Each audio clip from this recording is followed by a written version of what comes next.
The person I experienced was deeply ambivalent and very unsure about whether he actually wants to run for office again. And I think talking for hours and hours to somebody like me was one way of finding out how the answers felt to these very strange questions that one has to ask.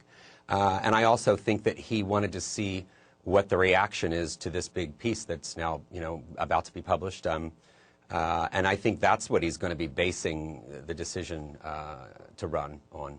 In other words, he's watching you and me right now, and he's deciding whether or not he should run based on how snarky and obnoxious my interview with you is. Well, I have to tell you, the most surprising thing about interviewing him was that of all the difficult and sort of embarrassing questions that I had to ask, the easiest ones would seem to be, do you want to run for office? Do you want to run for mayor? How will you decide whether you're going to run for office? And those were the ones that were the most difficult for him to answer, where the pauses were the most uncomfortably long.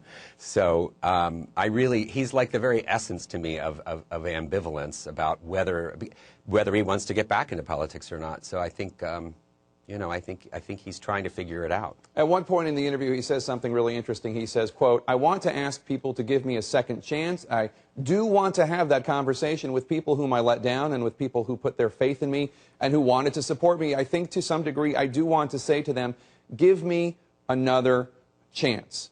How much of this is about, and it's difficult to judge this, I guess, for somebody who is a public servant, a politician, but how much of this is about politics, and how much of this is about redemption?